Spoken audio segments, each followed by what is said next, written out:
Hey guys, welcome back to the channel. I know I've been gone for a little bit, but I'm done with college, so I should be back making more videos now. And today we're going to be starting that whole new, hopefully, wave of videos with the brand new Unearthed Arcana for the month of June, the Mages of Strixhaven. I think I'm pronouncing that right. I don't know, but yes, this literally dropped within the last couple of hours, so I'm getting fresh eyes on it. Haven't even read it, but the one thing I have glanced at is this line right here, which says these subclasses are special in that each one is available to more than one class. Huh? How the hell does that work? So the colleges of Strixhaven, the 5 subclasses in this document, are designed for characters who dedicate themselves to one of the paths of magic practiced at Strixhaven. The University of Strixhaven is home to a wide variety of students and spellcasters. While individuals are welcome to pursue their magical studies in whichever way they please, some choose to focus exclusively on the fundamentals of one of the university's 5 colleges. So we've got the Lorehold College, dedicated to the pursuit of history by conversing with ancient spirits and understanding the whims of time itself. Ooh. The Prismari College, dedicated to the visual and performing arts and bolstered with the power of the elements.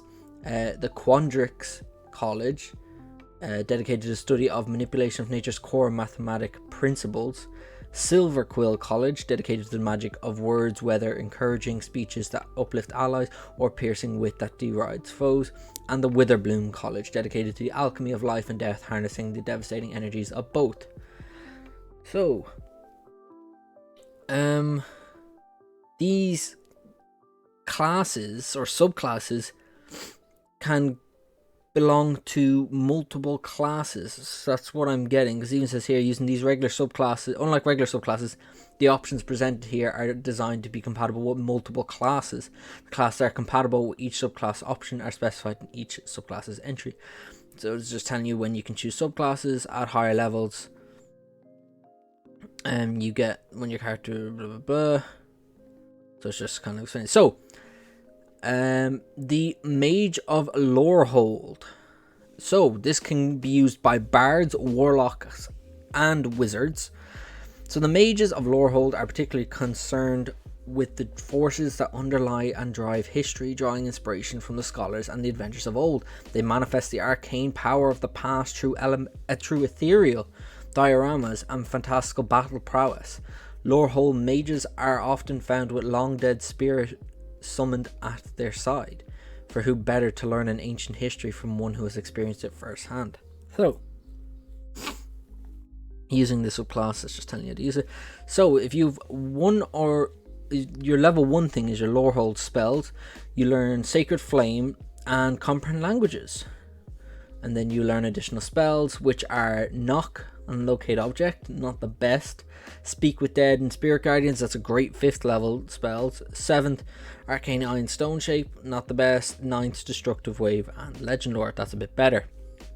So there's a little bit of balance there. I would have said the 3rd and the 7th ones aren't the best, but 5th and 9th seem pretty good. So, Ancient Companion, your first proper thing. Learn to call on the spirits of the ancient dead and the house temporarily in the remnants of old statues, so they may remain longer on this plane to bolster your studies and aid you in battle. When you finish a short or long rest, you can call forth and bond with one such spirit who comes to inhabit a medium freestanding statue within 10 feet of you to serve as your ancient companion. See the creature's game statistics, blah blah blah. When you bond with your ancient companion, choose the type of spirit you want to bond with, healer, sage, or warrior. Your choice of spirit determines certain traits in its stat block, okay. The ancient companion is friendly to you, blah blah blah. They can take any action that's under stat block if it's incapacitated, and can take any action of its choice, not just dodge. As an action, you can touch the ancient companion and expand a spell slot or higher of 1 or higher.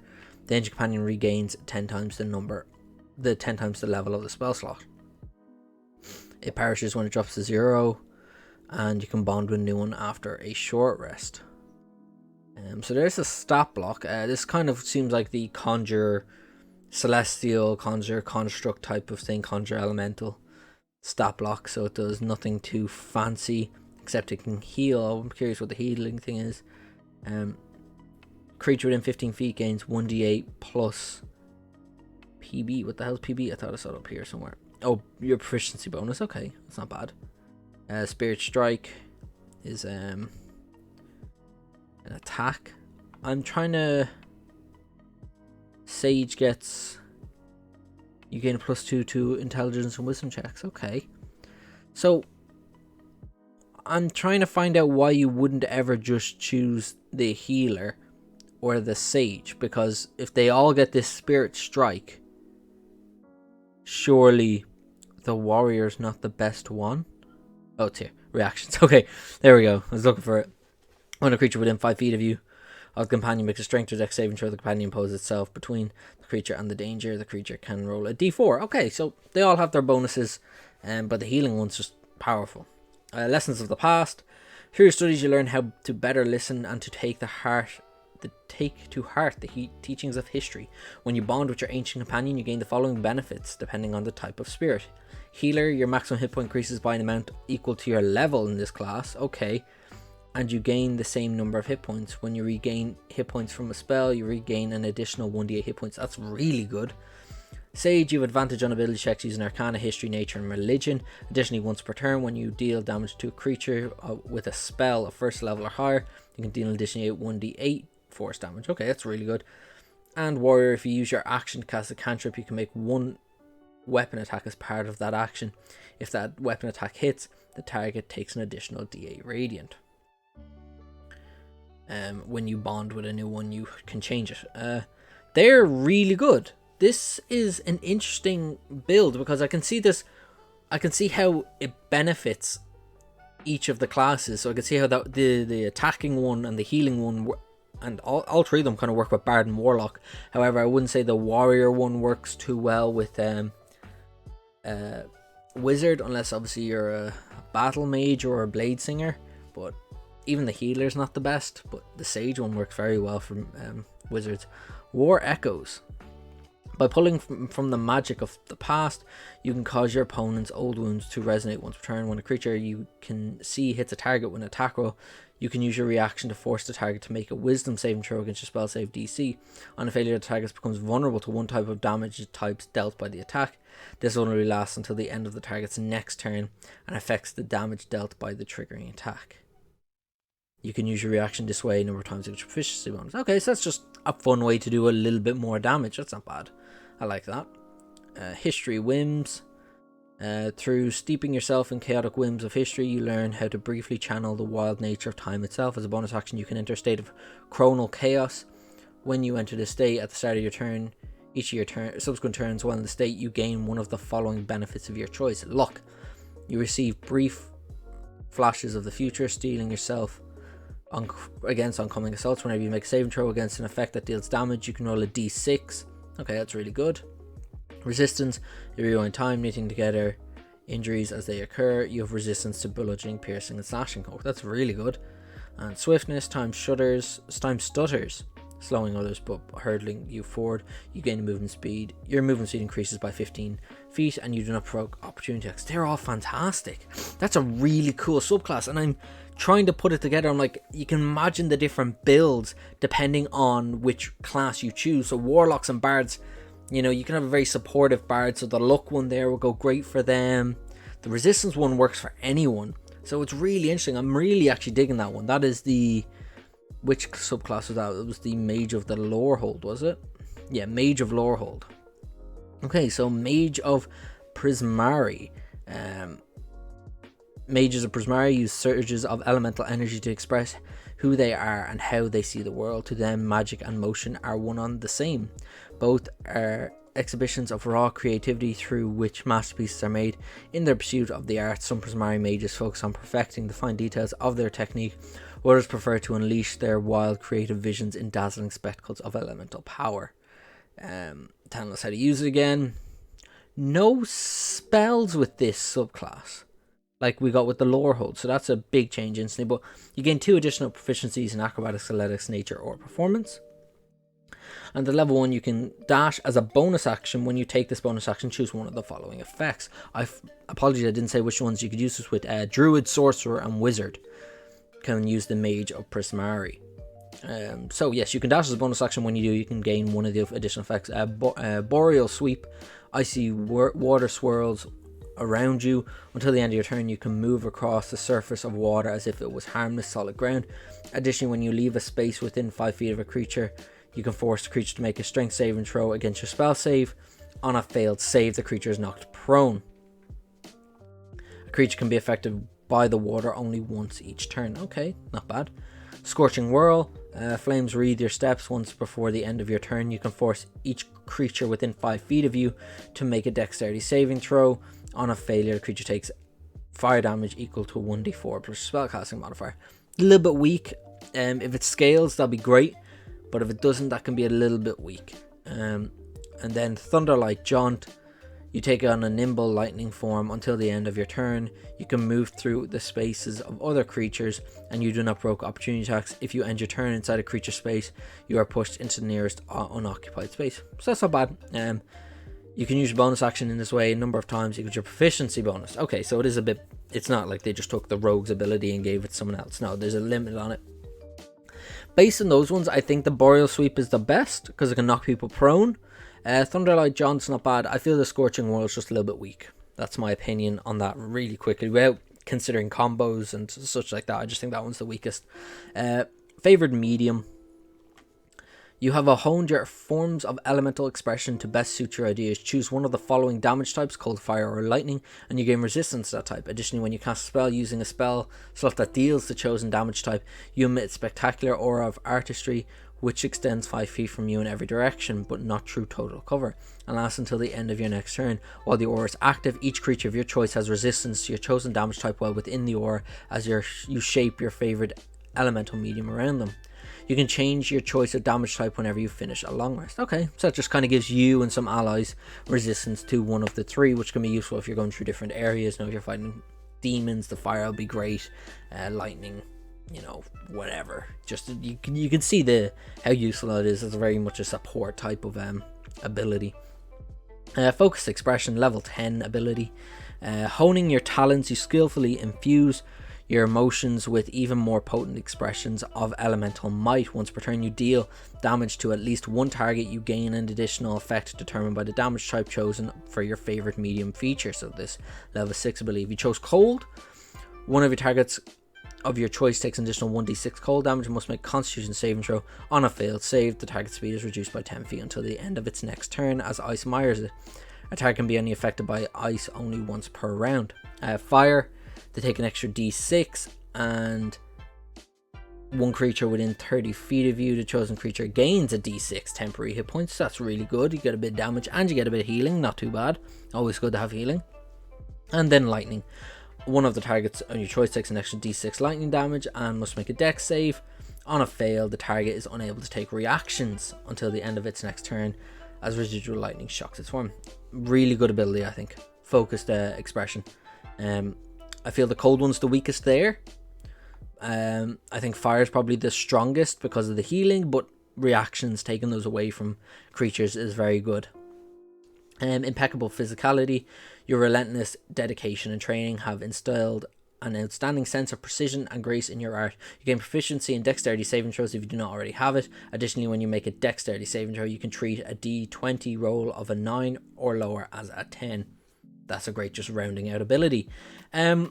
Quick glance at this, I don't think it's as powerful as the Lorehold, but it's still a fun class. Kind of leaning towards elemental casters, which I feel are severely underutilized in D&D. You don't often see the elemental casters like a subclass dedicated to it, so I like to see this. But it feels a little bit weaker than the Lorehold, but we'll see how it compares to the others. The Mage of Quandrix. For those who become Mages of Quandrix, sorcerers and wizards can only use this subclass, so they've even limited even more this one to only 2, whereas the other 2 could be used by 3. For those who become Mages of Quandrix, math and magic go hand in hand. Such individuals learn to break down natural phenomena into their core numerical components, and through manipulating those alter reality on a whim. Their talents range from tangible physics like multiplying plant growth and redistributing elements of probability and acceleration to bizarrely theoretical exercises that warp the fundamentals of space itself. Okay, so this one does get spells. So you learn the guidance cantrip and you get guiding bolt, both fantastic spells. That's already just really, really powerful. And the extra spells you get: Enlarge, Reduce, and Spike Growth. To be honest, on the upper end of second level spells, if you ask me. 5th level Aura, Vitality, and Haste, fantastic 3rd level spells. 7th level Control Water, Freedom of Movement. Okay, Control Water's a bit meh in my opinion, unless you're doing like obviously a naval campaign. Freedom of Movement is fantastic though. And then the 9th levels, well, not 9th level spells, the spells you get in 9th level, which I believe are 5th level spells, would be Circle of Power and Pass Wall. Circle of Power is good. I'm not too sure about Pass Wall. Functions of probability. By iterating on the mathematical patterns of reality, you can nudge chance to tilt around a creature when you cast a spell using a spell slot that targets at least one creature. You can choose that creature or another creature within 30 feet of it, including yourself, and add one of the following abilities. So when you cast a spell and you're forcing the target to make a saving throw, is that what did I get that right? When you cast a spell using a spell slot that targets at least one creature. Apologies. Chosen creature must succeed in a wisdom saving throw against your spell save DC, or that creature must roll a d6 and subtract that number rolled from the next attack roll it makes. Okay, really good. Supplemental function: once before the start of your next turn, the chosen creature can roll a d6 and add that number. Okay, so kind of like I think it's like the way and woe thing from the Circle of Dreams. Not too bad. No, Circle of Stars, apologies. That's not bad. Fun little ability. Velocity Shift: you learn to manipulate kinetic formulas and alter velocity of another creature. When a creature you see starts its turn or moves to a space within 30 feet of you, you can use your reaction to force the creature to make a charisma saving throw against your spell save DC, which it can choose to fail. On a failure, the creature is teleported to an unoccupied space of your choice you can see within 30 feet of you. You can use a reaction in this way a number of times equal to your proficiency bonus and regain all expended uses when you finish a long rest. That's amazing. You basically have a Misty Step that you can give out to other people. Oh, I really like that. I really, really, really like that. That's so cool. You know, if your tank's all the way behind you and there's a big monster coming from the front of you, you can just be like, nope, and just send them to the far side of you. That is really cool. I like that ability. What's that called? Velocity Shift. Very cool. The level 10 ability, Null Equation. Through careful calculations, you beset your enemies with abstract equations that reduce their might. Once per turn, immediately after dealing damage to a creature, you can force the creature to make a Constitution saving throw against your spell save. On a failure, the creature's disadvantage on strength and dexterity saving throws and its weapon attacks deal only half damage. These effects last until the start of your next turn. You can use this feature a number of times equal to your proficiency bonus, and you regain all expended uses when you finish a long rest. Not bad. Kind of like a nerfing ability. A little bit weak for a level 10 thing, if you ask me, but not too bad. And then Quantum Tunneling. Your mathematical expertise extends to altering the foundational equations of your being. You gain resistance to bludgeoning, piercing, and slashing damage. Additionally, you can move through other creatures and objects as if they were difficult terrain, but you take 1d10 force damage for every 5 feet you move while inside another creature. If you end your turn inside a creature or an object, you are shunted into the nearest unoccupied space you last occupied. Okay. Not too bad. It's the resistance thing there that's very good. So the resistance is just phenomenal. That's always so good to have. But moving through things isn't too, that's kind of fun. You know. I mean, I think this might be a little bit stronger than the what the hell, I can't remember, the Prismari. I think it's a little bit stronger, but not as strong as the Lorehold. The Lorehold just seems to be taking the cake right now. Is this the last one? No, there's 2 more. Okay. Next up is the Mage of Silverquill, which can be used by bards, warlocks, or wizards. Mages of Silverquill hone their powers. The power of words. Mages of Silverquill hone the power of words. They channel the magic of light and shadow through words, whether spoken aloud, written, or signed through gestures. The words of a Mage of Silverquill bring salvation to their allies and despair to their enemies. So this kind of seems to be already maybe leaning toward a bard subclass, because just the way it's supposed to be very vocal. So no extra spells, but you do get Sacred Flame or Vicious Mockery. It doesn't count, and additionally you gain proficiency in either Deception, Intimidation, Performance, Persuasion, or Insight. So you get some skill proficiencies over the spells, which is pretty good, but you do get a free cantrip, which isn't bad. Sorry, I'm so itchy. Silvery Barbs. You can invoke the words laced with magic to demoralize your foes and turn their misfortune into misfortune into a boon to bolster your allies. Immediately after a creature you see within 60 feet of you succeeds an attack roll, an ability check, or saving throw, you can use a reaction to demoralize the creature. Unless the creature is immune to being charmed, it re-rolls the d20 and must use the lower roll. If the attack roll, ability check, or saving throw then failed, you can choose a different creature you see within 60 feet of you. You can choose yourself. That creature is empowered and can re-roll one attack roll, ability check, or saving throw within a minute and use the higher result. A creature can be empowered by only one use of this feature at a time. Once a creature fails an attack roll, an ability check, or saving throw because of a reroll forced by this feature, you can't use this feature again until you finish a long rest unless you expend a spell slot to do so. Interesting. So as long as it keeps succeeding, you can keep using it, but the moment it fails, you lose it and you don't get it back to the long rest. Or you can use anything from just as a spell slot, so you can just be like, I'm going to use a first level spell to use this feature. I like that idea of using spells to use class features just other than spells, because I feel like a lot of classes are just locked in. I mean, like every class, I think bar like maybe sorcerers, are locked into their spell slots doing one thing. So that's kind of cool to see. Inky Shroud.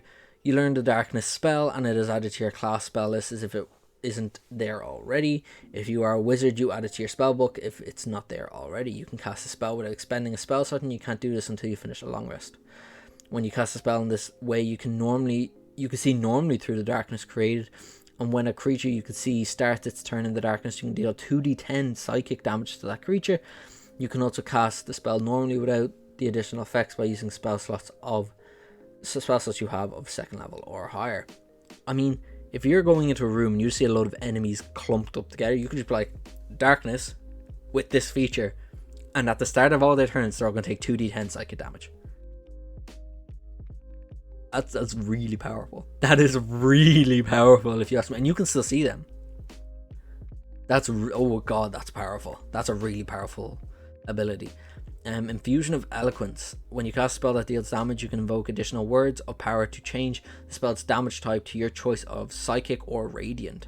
Any creature damaged by the spell takes extra damage equal to proficiency bonus and has its emotions swayed with despair or adoration based on the damage type dealt. If it's Psychic, the creature is frightened of you until the start of next turn. If it's Radiant, the creature is charmed. Okay. Use this feature a number of times equal to your proficiency bonus, and you regain all expended use when you finish long rest. That's pretty cool. I like that, because you could just change the damage type, isn't it? It doesn't have to be any spell. Yeah, just a spell that deals damage, you could change to Psychic or Radiant, and immediately they're charmed or frightened. That's fantastic. That's a really cool ability. I like that. Word of Power. You can invoke the Word of Power that is pinnacle of your magical studies. You gain the following options. Deadly Despair. When the target of your silvery barbs fails an attack roll, an ability check, or saving throw because of the reroll, you can invoke a Word of Despair to give that target a vulnerability to one damage type of your choice until the start of your next turn. Okay. That could be useful. Selfless Invocation. When a creature you can see within 60 feet takes damage, you can invoke a Word of Power using your reaction to grant that creature resistance to that damage, and you take an amount of psychic damage equal to the damage that creature takes. Okay, that one's alright, helps people a little bit, but the Deadly Despair thing, I mean, that's a powerful one. Silvery Quill, or Silver Quill. Is it Silvery Quill or Silver Quill? Silver Quill is up there with Lorehold. Right now, Silver Quill, Lorehold kind of tied. Then you got the Quindrix, and then you got the Prismari. The Prismari just isn't as strong, sadly. I wish it was. Okay, last but not least, the Mage of Witherbloom. This one sounds cool. I love when things deal with death. Druid and Warlock it's locked to. So Mages of Witherbloom draw their magic from the energy that endlessly flows from life to death and back again. They see the duality of the thriving life and the inevitable death in all things, tapping and manipulating the transition of energy between these states. Some Witherbloom adherents focus on vital energies to nurture life and empower others, while others embrace the drain of vitality into decay just to sap and strike down their foes. Using this subclass, blah blah blah. We gain spells with this one, so let's see what we get. You can, at first level, you get Cure Wounds and Inflict Wounds. Fantastic spells. Also showing the duality, your Cure Wounds heal, your Inflict Wounds to kill. And you also get these spells, Lesser Restoration and Rave Enfeeblement. Not bad spells at all for second level. Lesser Restoration is fantastic. 5th, Revivify, Vampiric Touch. Once again, 2 really good spells. 7th, Blight and Greater Restoration. Once again, fantastic spells. And then 9th, Anti-Life Shell and Mass Cure Wounds. 2, oh my god, all 8 of those spells are so good. And on top of that, with Cure Wounds and Inflict Wounds, fantastic spells to get from this class. The spells are really, really good. Let's look at its abilities though. Essence Tap. As a bonus action, you can draw on a reservoir of life essence to empower yourself for 1 minute or until you use this feature again. For the duration, you gain one of the following benefits of your choice. Overgrowth. When you choose this benefit and as a bonus action on subsequent turns while the benefit lasts, you can expend and roll 1 hit die.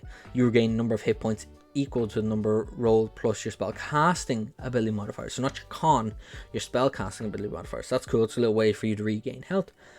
And then the other one is when you deal damage, you can change that damage type to necrotic and you ignore resistance to necrotic damage. Okay, that's not bad. Fun little first level ability. Absolutely. The healing's always going to be useful.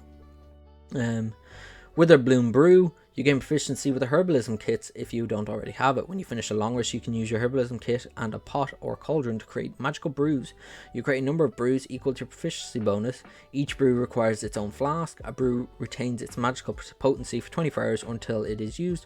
For each brew, you choose one of the following effects. So fortifying.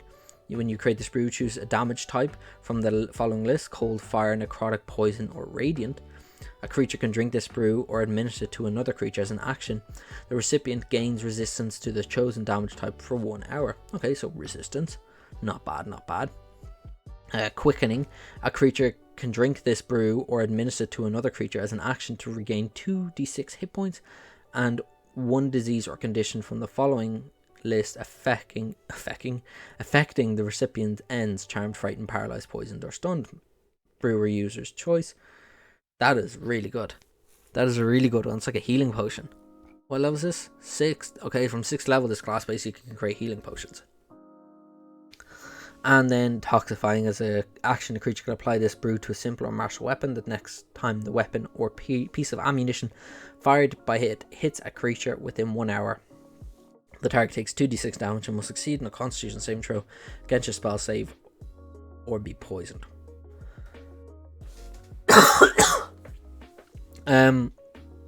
That's really cool. I mean, I like that. That's really powerful. It's really, really powerful, the fact that you get these spells and it's as many equals your proficiency modifier. So if you're going into, like, once again, hell, and you've got a party of at least 4, we'll say, so that'll be from level 9 onwards, you can just permanently give you fire resistance for an hour. You also have healing potions on the, like, as a backup. So this class is very much support, 100% a support class. That's what I get from it. But it can be a healer or a utility. Its level 10 ability, Witherbloom Adept. Your connection to the flow of life force deepens. Life force deepens. Once per turn, when you deal necrotic damage or restore hit points using the spell, one target of the spell takes additional damage or regains additional hit points equal to your proficiency bonus. Fantastic little ability. Nothing wrong with that whatsoever. Withering Vortex. When you cast a spell using spell slot that deals necrotic damage to any number of creatures that aren't undead or constructs, choose one of the creatures that took damage.